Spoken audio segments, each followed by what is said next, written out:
Awareness Podcast, a place where we collect stories and circulate life-changing wisdom. I'm your host, Asher, and our guest today is Rachel and Maria. And you're here because we get to talk about failure. Tuesday's theme, failure. And we get to share a lot about our life when it comes to our experience around failure. And we get to not say teach or educate, but we get to share story time. So with that said, Rachel, I think I'm gonna Hey, start with you, Rachel. If you don't mind okay. telling us where you're hailing from, what you specialize in, how you adding value to the world, and who you being a hero to, my friend. So I am Rachel. I am Rachel Teeling, and I am a women's relationship coach. So I work Mm. with women and support them after relationship breakdowns, and help them thrive. What was the other one? I'm a hero to who and what? And so, how you adding value to the world, who you being a hero to? Yeah. How have I what in the world? How are you adding value to the world? How am I adding value to the world? I'm like, how am I what? Oh, so I work with women and help them live their best lives and thrive after divorce and separation. So that is how I add value to the world. I have my own podcast as well. So I sit and talk about random relationship problems with women and with other therapists and coaches. And a hero, I've got to say that I've got to be a hero to my daughter. So I've got a 9-year-old daughter called Lila as well. So yeah, I'm sure I'm her hero. Yeah. Shout out to Lila if she's listening to this someday. Shout out. She's still awake. I can hear her in the background. She's like, Mom is on the podcast again. I can't Yeah. sleep. She's like, oh, mum. I was like, do not open the door. Whatever you do, do not come in here. So she's been warned, but yeah, she's in the background somewhere. Mm. Thank you so much for sharing, Rachel. And Maria, what about you, my friend? Hi. Hi. I'm excited to be here. Thank you so much, Asher, for having me. My name is Maria C. Palmer, and I am an author of the best-selling book On the Rocks, The Prima Donna Story. And I'm Mm. also a grant writer in the nonprofit world. How do I add value? I share stories about my family. I share stories about the people that we serve at the nonprofit. And who am I a hero to? I don't know exactly how to answer that question because I Mm. don't want to answer for anybody else, but I try my best to be a hero to the grant writing clients that we serve and the Mhm. programs that we put forth. I try my best to be a hero to my children who are away at sleepaway camp because I'm actually moving, which is why you see a million boxes in the periphery. Um, I try to also be a hero to people who just need somebody in their life and while they're going through a hard time. And that's really how my book project got started. So yeah, thank you for having me. Well, you both are welcome here. And today we're going to tap right into the theme, failures. And I know in the UK, we don't have a lot of failures in the UK. So I'm going to start with you, Rachel. We don't have If failures. if We the don't do UK anything. if the UK had to share some of her failures, I mean, where would she start? I don't know. Let's not talk about it. Oh, so me personally, I have been led to my line of work from my relationship failure. Mm. So I had quite a traumatic breakdown of my relationship. I had a whole big wedding planned. We'd been together for 10 years. My final fitting of my dress had happened.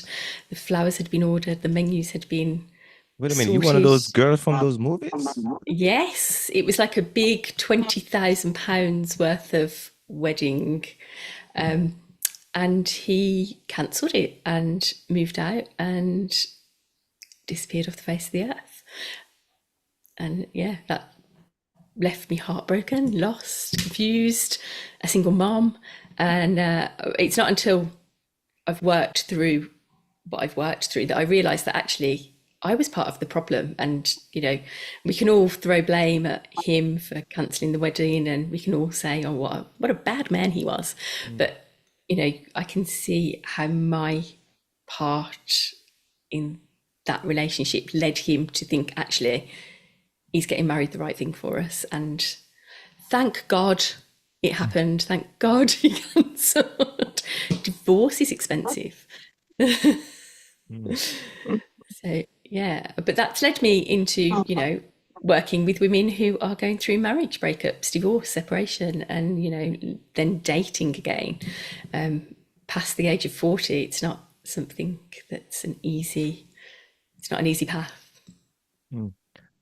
I have to ask you, Rachel. So when that situation happened to you, who was the first person you called? My sister, Mm. actually, she Why? called me because she found out he was having an affair. But Oh my God. yeah, but yeah, definitely my sister. Mm. And your sister, how did she handle you? Actually, it's hard because she was upset and she was angry and she was heartbroken. So, when you're in that situation, when you are heartbroken yourself and your relationship is broken down, having to deal with other people's emotions about the situation it's my situation, it's my heartbreak, but other people take that on and they project their heartbreak onto you, and it's actually worse for you to have people who are as heartbroken as you around you, because they're throwing their anger around too, and they're not very helpful. I love you, Beck, but you weren't very helpful. Mm. Yeah, it was a hard situation to be in. There was nobody in a calm place. Obviously a wedding had been cancelled, lots of money, lots of people, lots of disappointment for everybody, and it was very difficult to deal with everyone else's emotions and not just think about how I was feeling right at that moment in time. Mm. What are your thoughts, Maria? Wow. This is, really such a story that, I'm just picturing exactly what you're saying. And at the time, you had a child too, and how heartbreaking, not only for you, but for your entire family, including a young child. I have two children who are around the same age as your daughter, and I could, and my husband essentially walking out at the time that they were babies, Yeah, and a wedding on top of that. Um, I feel for you in so many ways because a wedding is such a life event that you put all of your time and energy and planning and relationship into for the time that you do it, and then to just have it cancel overnight, that is a big hurdle. And then it's on top of that, to have the person that you once thought that you loved and was going to be your forever partner and the father of your child then walk out and disappear, that had to really rock your world in so many ways. And there's no more, I didn't have a similar situation in my family in that there wasn't any children involved, but my older cousin had a similar type of situation, but she was on the trigger end. So she was the one that decided to cancel the wedding, but it was more like, not that it's better, but it was more like a week before the wedding. And they didn't have any children. And, it wasn't, I think that they had already maybe been talking this through. So it was more of a surprise to the guest than it was to them. So I yeah, can't imagine internalizing that surprise for you on top of everything else. You must have just really been a huge bag of nerves just for like all the wedding planning. I'm wondering, how did, like, take us back to that day and tell us, like, if you don't mind, how did you find out about it? Or was he just gone? Or was there some sort of altercation before? Like, I don't know. I want to know. it was Sorry. yeah, no, it was a crazy couple of weeks where he'd kind of decided he wanted to move out and have a bit of space, and he wanted, like, and I didn't pay much attention to him at the time. Again, this is why I'm saying, I can see where my failures were in this relationship. He went away quite a lot with, to watch football, which is soccer to you guys.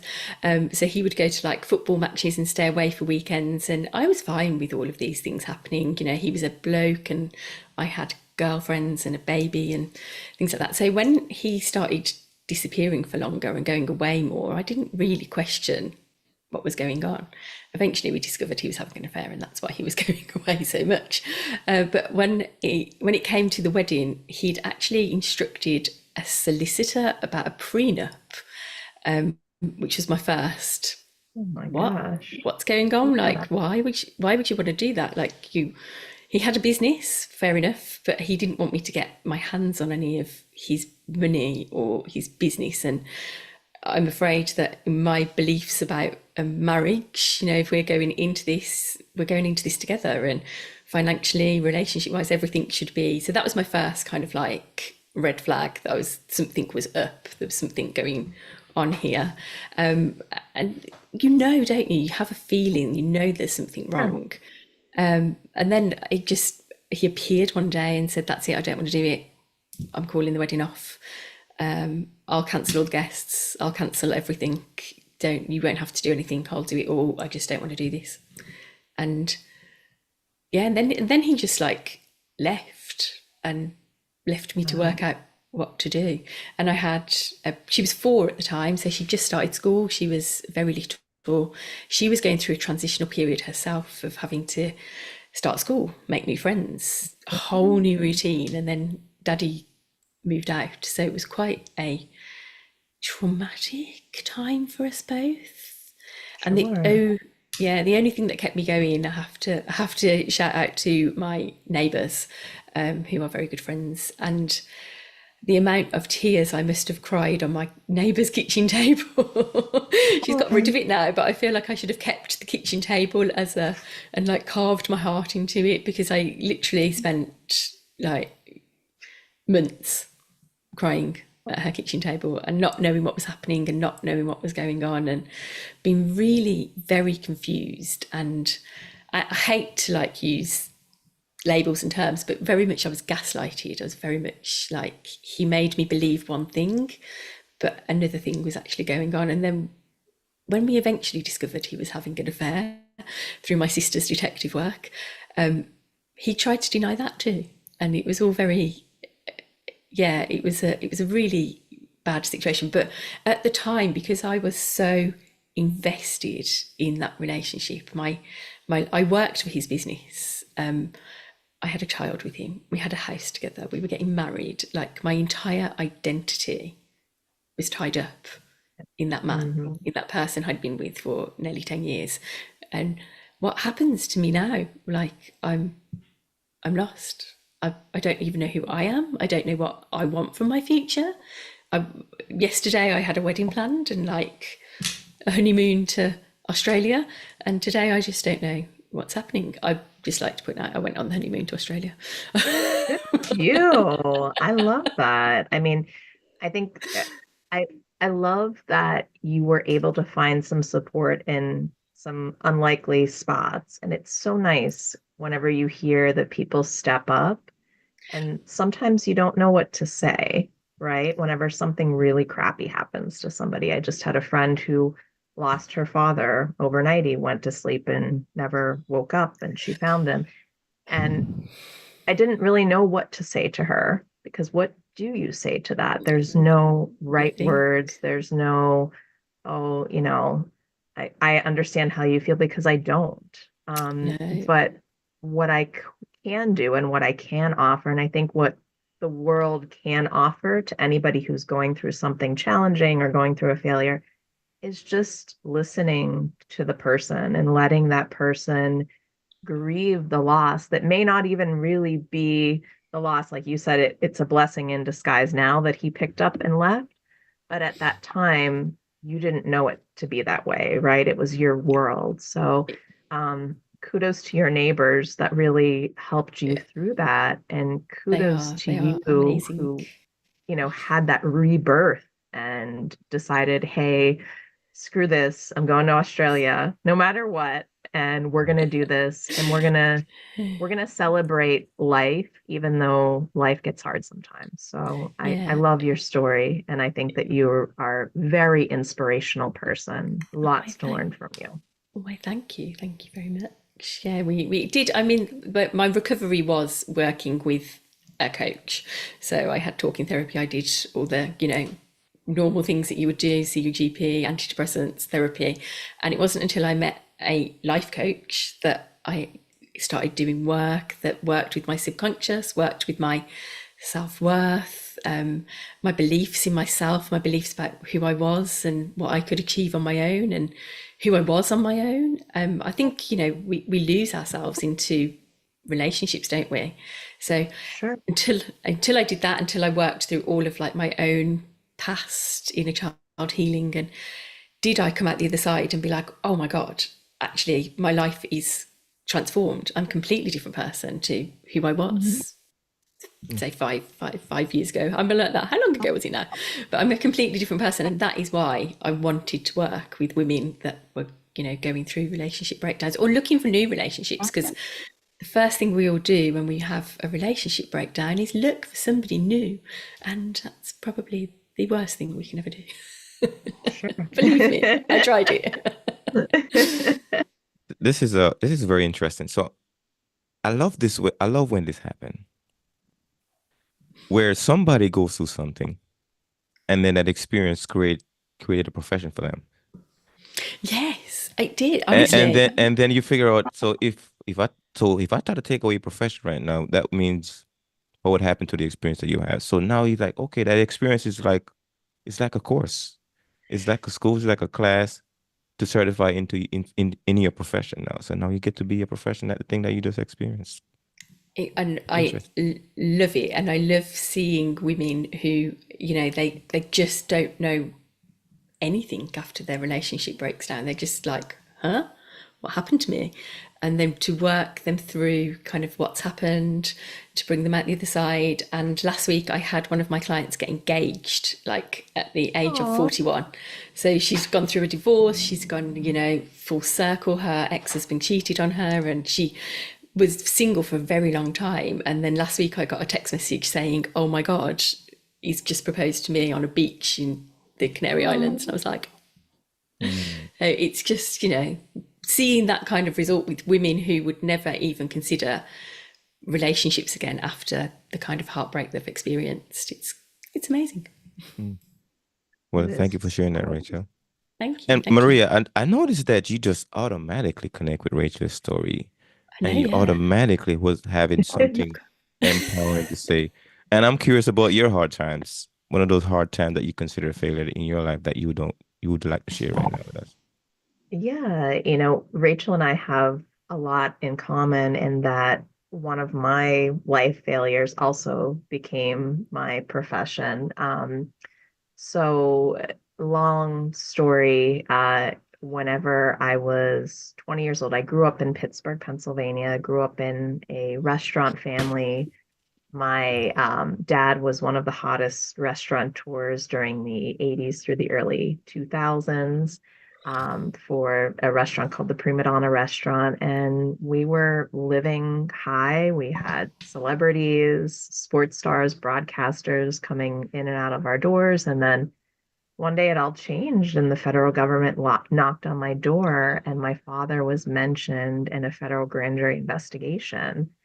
And that was automatically a criminal case and not a civil case. And they spent 3 years investigating him and our family. And that took me, that tailspin that Rachel just described, in kind of being stripped of your identity, not really knowing what to do. I can feel that in so many ways, because I moved to LA because everybody knows whenever you go 3,000 miles away on a plane, your problems don't follow you and your carry-on luggage, right? Very much so. But whenever I got to LA, I consider myself a pretty friendly person. And I would walk through LA and not talk to anybody because I was worried that if I opened my mouth, people would say, there's something wrong with that girl. There's something going on with her. I don't know what it is, but there's not something right. And it took me many years to work through it. I ended up meeting this like crazy gambling, swearing Catholic nun. I'm an ex-Catholic myself. And she had started an organization called Get on the Bus that took children to see their incarcerated parents. So I had never been public about my story before then. And I decided that I would speak on her behalf to raise money and awareness for her organization. And I did that for a while, and then the director left. And randomly at a gas station one day, whenever we were going to a presentation, I said, "What are you going to do now that the director left?" And she said, "Well, I have somebody else in mind." And I said, "Oh, well, who?" And she said, "Well, you." I said, "Oh, no, not me, not me. Mm. I'm just out of college. I can't run this large statewide organization. I don't know how to do it. I don't have the skills.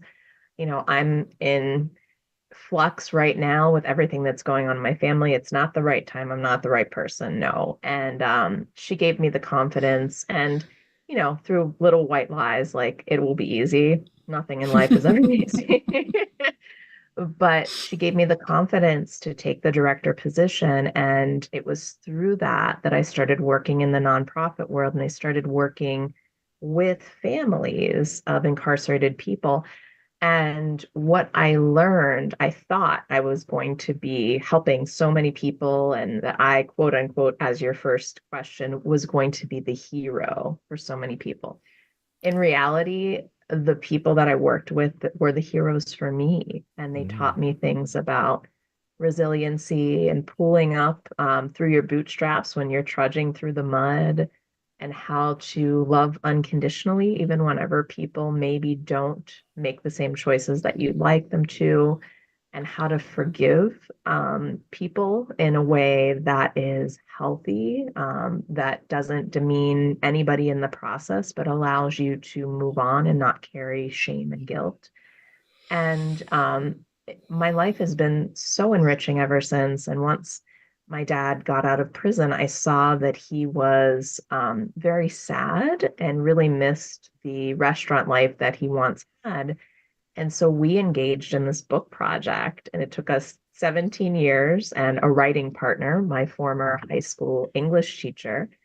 And we wrote his life story, the good, the bad, and the ugly. And, we were told, I'm sure we'll get into more failures, but talk about failures. My book was predicted to be a failure from the start.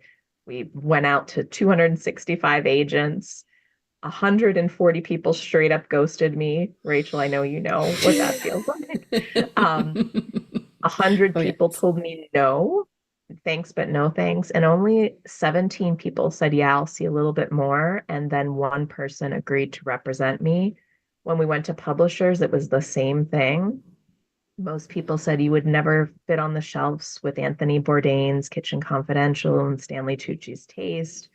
You're a regional story at best. If people haven't been to your dad's restaurant or know your story, they're not going to be interested. And in the 2 weeks following the book's release, which is almost a year ago, it's crazy. The book was the number one book on all of Amazon in the culinary memoir category. Number two was Anthony Bourdain's Kitchen Confidential, and number three was Stanley Tucci's Taste.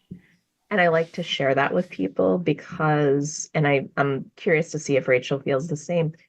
We limit ourselves. We are the worst limiters of our own capabilities and abilities. And if we listen to people who tell us we can't do something, we're never going to amount to anything, then things are never going to happen for us, because you have to take that leap in life. And sometimes it's in the depths of all of that failure and sadness and people walking out on you, or something so unlikely out of left field happens in your life, and you think, I don't even know how to go on. It's through times like that where there's another path that's being provided, even though you don't necessarily see it at the time. But it's those blessings. So yeah, I have a similar path to Rachel, in that really the crappiest day of my life turned Mm. into be the purpose of what I do now. I love Wow. it. And you know how the whole failure thing and it sent you down that path. You it's not like you haven't experienced more failures along the way, because I certainly have, on taking on a life coaching, starting my own business, Mm. going out there and showing myself to the and telling my story to the world, and telling your father's story to the world it's not an easy emotional thing to do, is it? It's, your No. father wants to tell his story, and there's a story there, but then for people to say, it's not a big enough story. That's How Right. did you feel about that? Um, it was tough, but I really felt so strongly and passionately about what I was doing at the time. I kind of forgot to mention that we finished our manuscript in the summer of 2020, which if there was a time Mm. to write a book, that is possibly the worst time in all of history to write a book. I That don't, is the when writing time might have been great, but launching maybe. everybody was writing. Yeah. And in our category, we compete against all of the politicians, all of the celebrities, even reality stars who can barely spell their name here in America were getting book deals over me.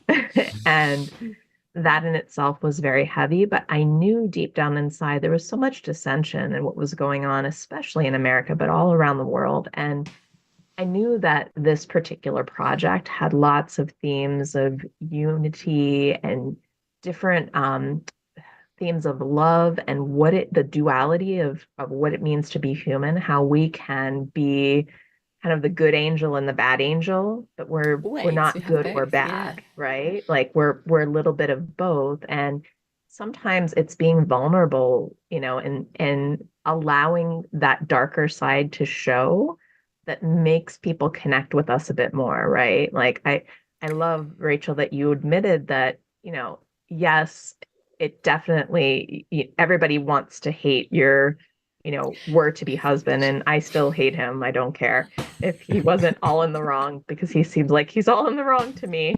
Sorry, Asher, gotta stand up for the Sorry. ladies. But, you know, I love that you also had the onus to say, I was part of that situation, or there were things that I was missing. And, we can all stand to work a bit on ourselves. And, Yeah.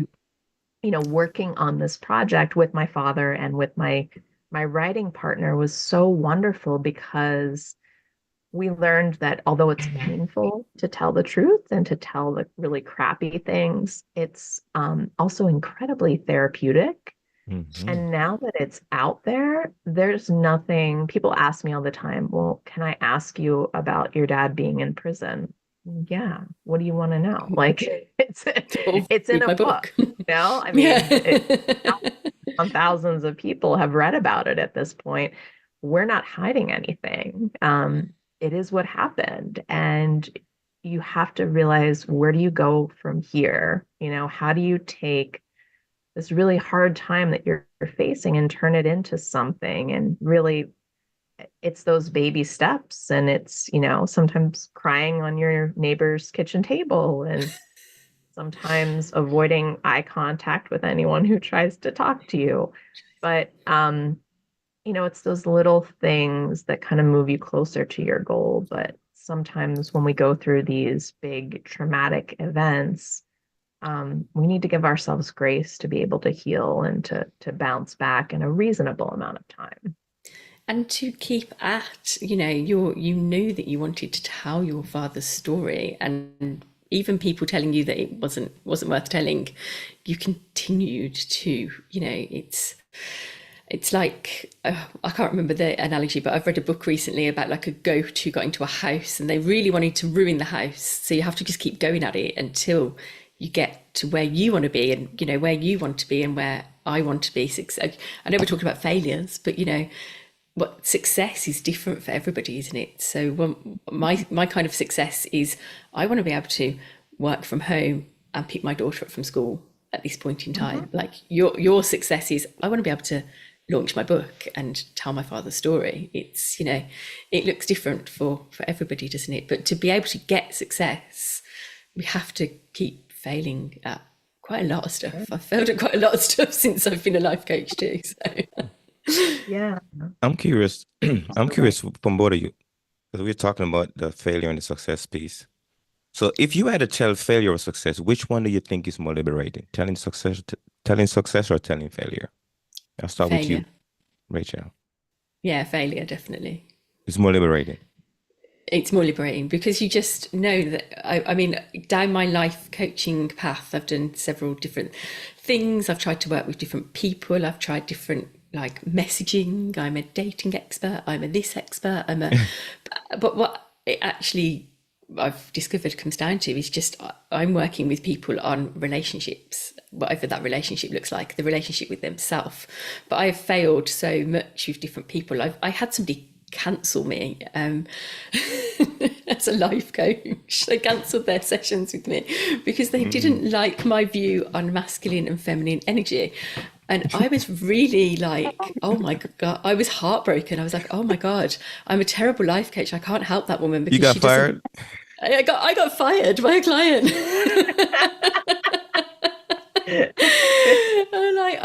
It was awful. I was really like, it knocked me back. But in the end, I was like, actually, I'm just not the coach for her. Like, she needs somebody Mhm. else who will work on her because she's a very masculine, independent woman. And that's not who I am. I like my very feminine side.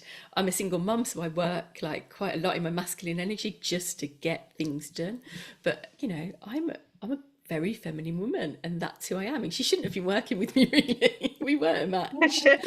But, that is telling that story as a failure. I'm like, yeah, it's made me realize you were not the client for me. And now I know who I do want to work with, who the people who I Mhm. can help are these people, not you.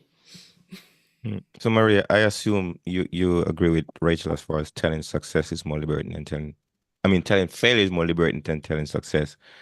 If you agree, then Yeah. how liberating was it for you to tell your failure about your dad and your story for you personally? It was life-changing, and I think it was healing not only for me, but for the entire family. And Mm. I love what Rachel said is that not everybody's going to be for you, but there are people that will be for you. And Mm-hmm. it's not about harping on the people that aren't for you or the people that their mission is to constantly misunderstand you. And we know these people. Sometimes these people are inside of our own families or extended families. But that's not who you want to be around all the time. You need to find those people that lift you up and that support you, and they want to see you succeed because those people do exist. And I try my best to be that person for other people and to cheer for people on the sidelines. And, um, I think that it's definitely harder to admit our failures and to tap into them. And sometimes it's up here, even in our subconscious, and we don't recognize what it looks like. But once it comes out and once we can either verbalize it or get it down on paper, it's really not that you can avoid failure in life. It's gonna happen to you, even if you're not somebody that takes a lot of chances or risks, maybe like we do. Um, but you have to know where to go when that failure strikes. And honestly, the more times you do fail, the more prepared you are because you're rewiring your brain. So you're not falling as hard. You'll still fall, but you'll maybe land on your knees instead of landing on your face, and you'll be able to get up a little quicker and it won't hurt that much. People ask me all the time, aren't you sad if people say something mean about your book? And Mm. the truth of the matter is I can't control what other people are going to say about my book. And graciously, most people really love my book. And I'm so grateful and so humbled by that. And I just think that that's amazing that not only did I get my story out there, but my story has helped other people who are going through hard things. That to Mhm. me is incredible. But for the people that are wanting at first to read it and to not like it because they might have something personally against me or my father or my writing partner. I don't have the space for that because that's not what I'm putting out to the world. I'm not going to change their mind. It's just where they are. If anything, I send them positive energy as I do yoga out to the universe that they can find some inner healing because your hatred towards anybody, towards a human, towards a book, towards an animal, it's only hurting yourself. It's not hurting the person that you're throwing that hatred out around at, unless that person cares. And, most people that have done a lot of self-actualizing and that have done a lot of yoga, that have done a lot of therapy, they learn that other people's opinions are just that. They're other people's opinions and they're entitled to have them, but they don't need to hold weight or clout if they're divisive or not kind. Mm. And it's so hard to remember that, isn't it? Like other people's opinions are Mhm. nothing to do with us. But if you go back and you didn't even try to write your book, that would be a failure because you Mm. hadn't even Yeah, tried. You've got this passion for it, but if you don't try to do it, that in itself is failure to not give it a go 100%. and Yeah. And, put yourself it out took me there. 17 years to do it. So, I was just about to ask you that question. You said 17 years. Tell us a short How part of big's that the book? process. Yeah. oh my gosh. Part of it is I think that I needed to go through that healing of myself before I was able to put it out there into the world. Originally, the book was written partially in my voice and partially in my father's voice. We had decided once my writing partner came on that we would write it fully in my father's voice. So we're two females writing as a male, Mm. which was very fun because there's a lot of males that write as females. There's not many females that write as a male. And it was fun to do it because my dad is such a larger than life personality, and we would dream about like what would Joe do in this situation, and it was always obvious. It wasn't always what we would choose, but it was always obvious what choice he would make, and it made the writing fun. But I think 17 years, part of it was I didn't know where to go with it. I had never written a book. I was getting stuck. I was afraid to approach some of the harder topics because although we had went through them as a family, we had also dusted them under the rug quite quickly once we got out of them. So, and this happens, I think, with a lot of trauma is once when you're in it, right? And you have to do it. Once you're out of it, part of it is you want to forget about it You want to forget about it, yeah, yeah.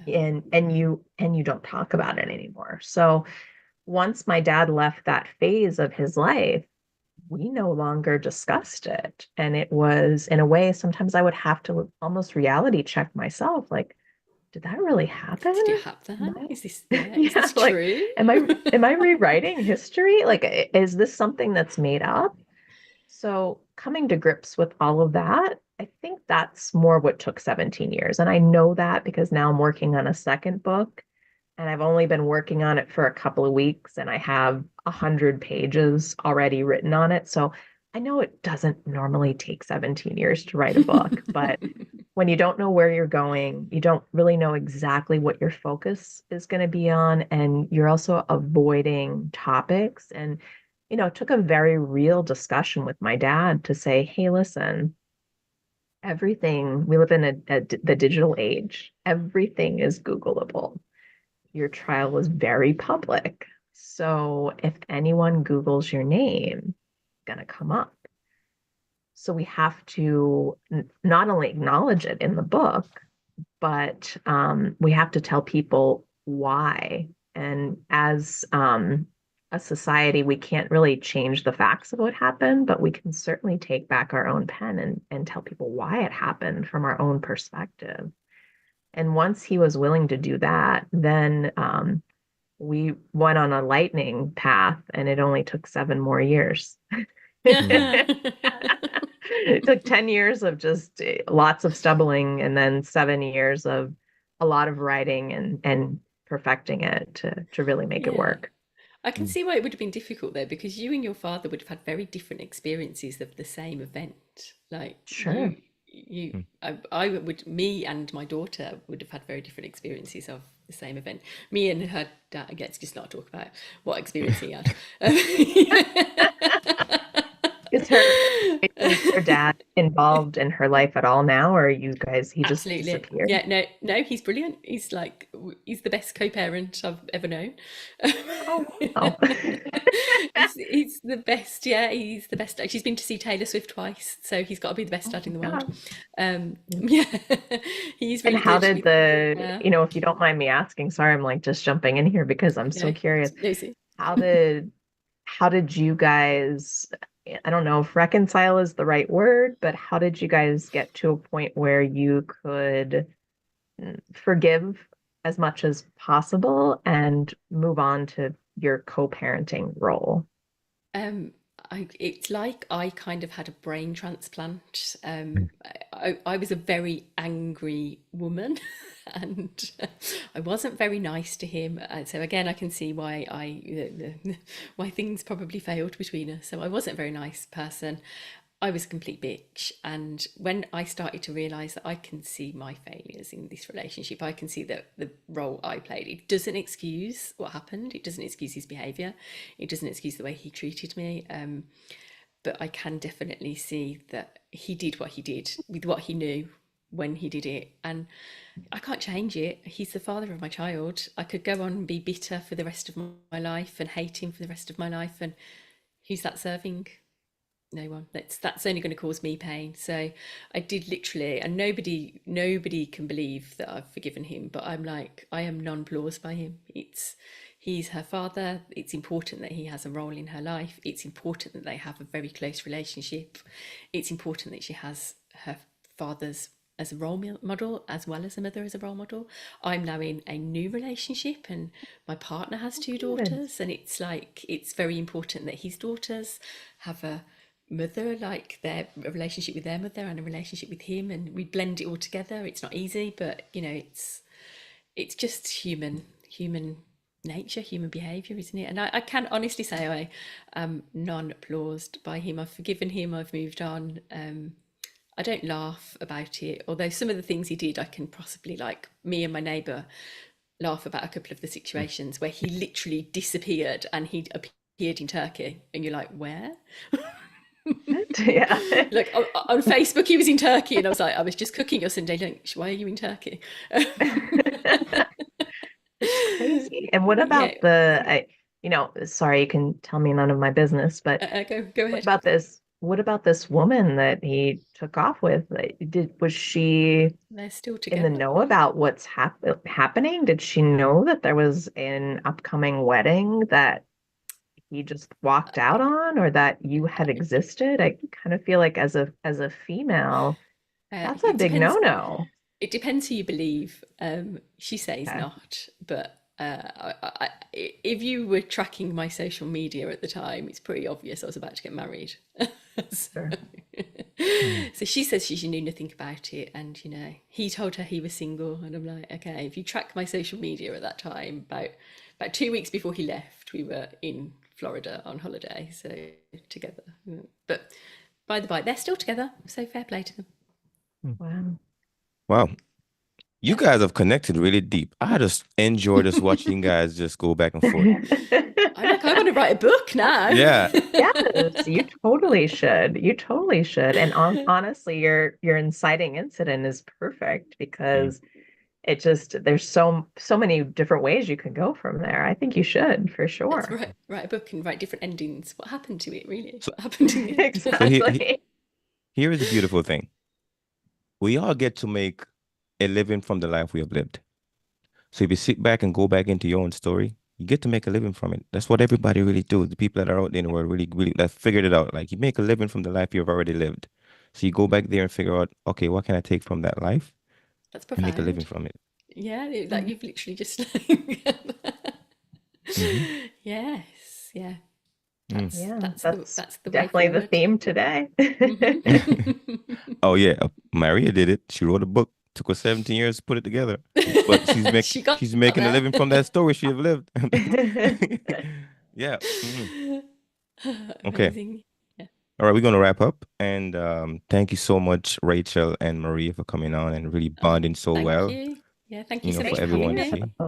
see. Yeah. It's, I feel like Really I should fun go to into talk like, about this. yeah, when Americans are always like, thank you so much. And we're not so like Mm. nice in England, are we? So I feel like I have to say, thank you, thank you.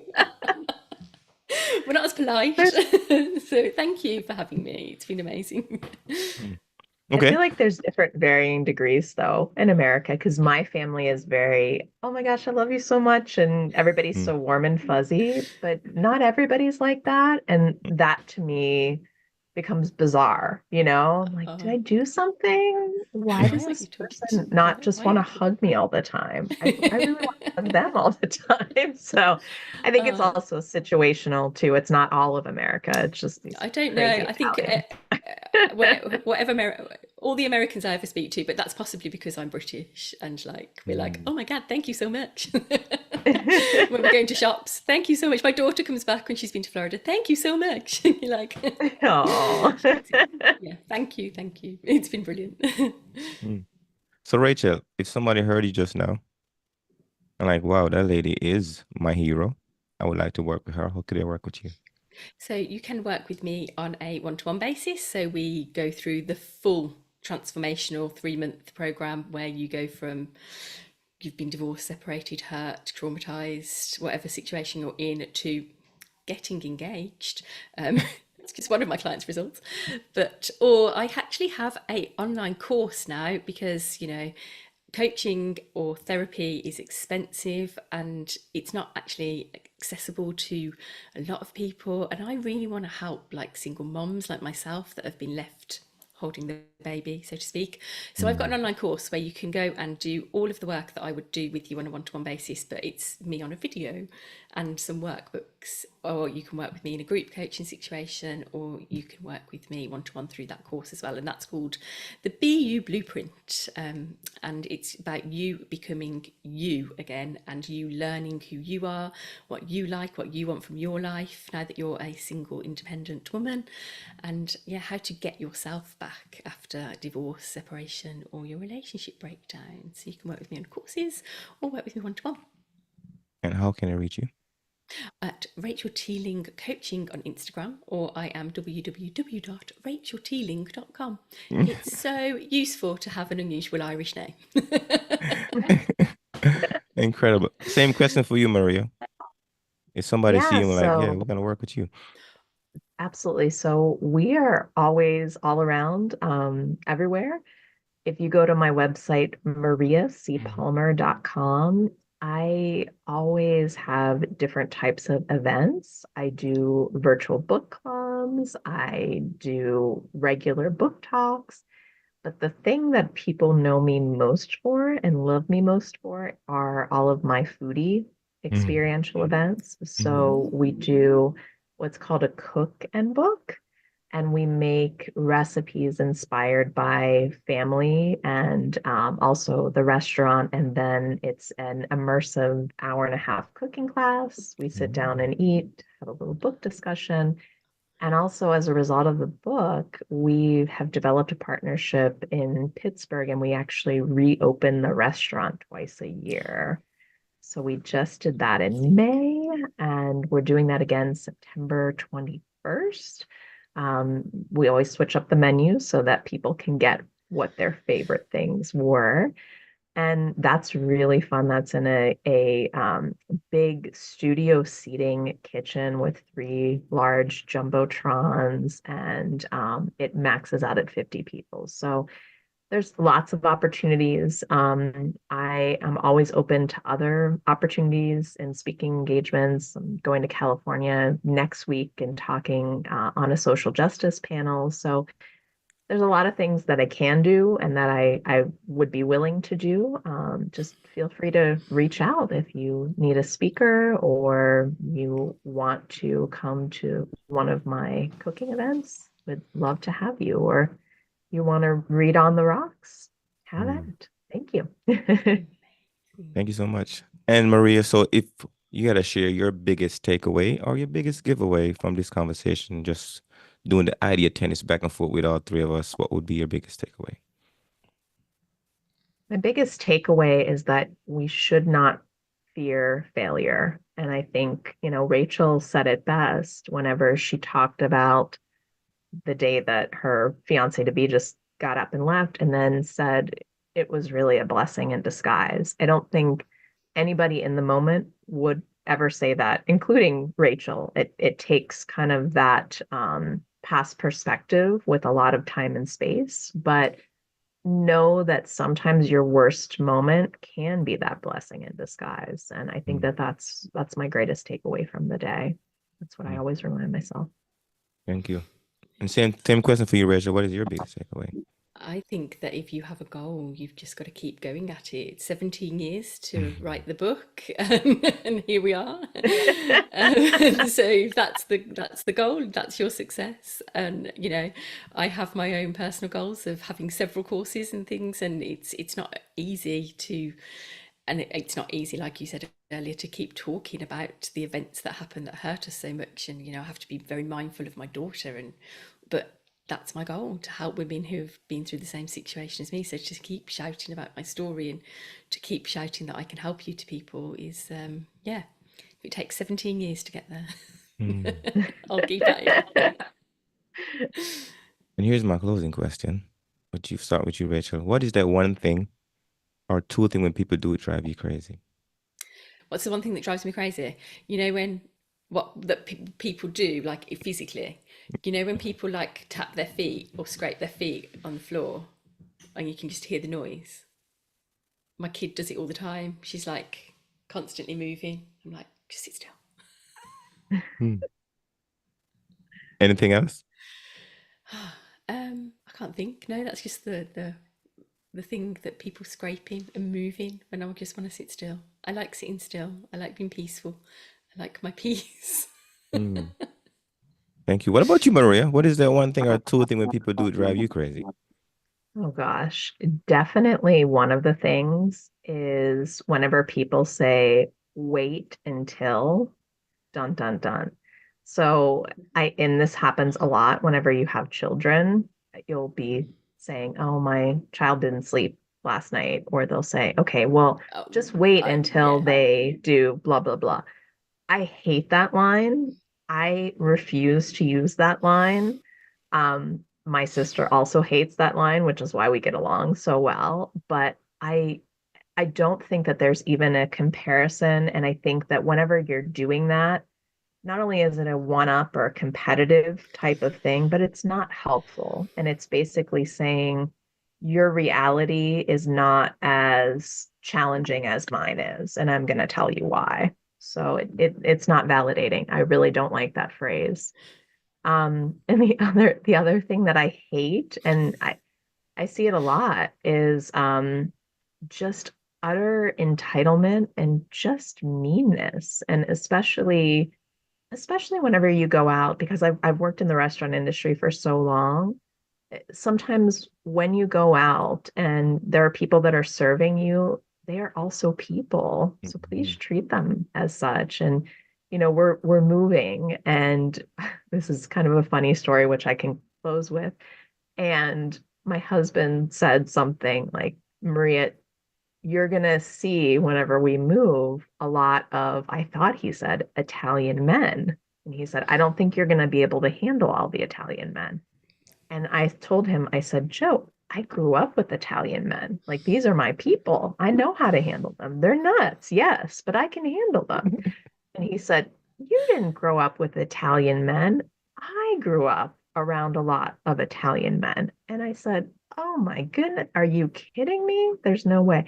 So really, I needed to get my hearing checked because what he was saying was entitlement.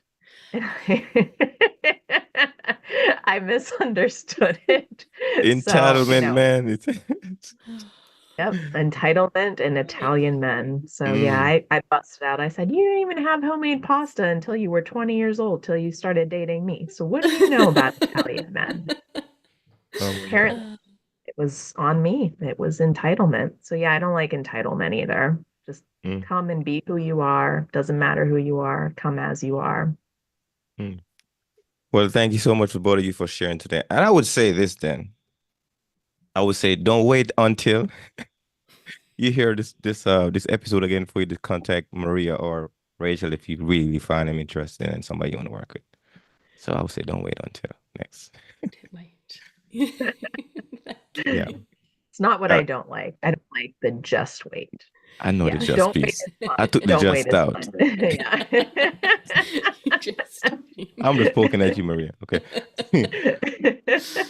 All right. This has been an incredible conversation. You guys have been very interesting. And I love the way you guys bonded just now and just flow and connect. So I hope you guys connect and do it was something fun. in the future together. Absolutely. It was great to great to 100%. connect with you guys. Thank Yeah. you. Thanks so much. Thank All you. right. Well, you have tuned into Pandora's Awareness Podcast, a place where we collect stories and circulate life-changing wisdom. And today you got none but wisdom from Rachel and Maria.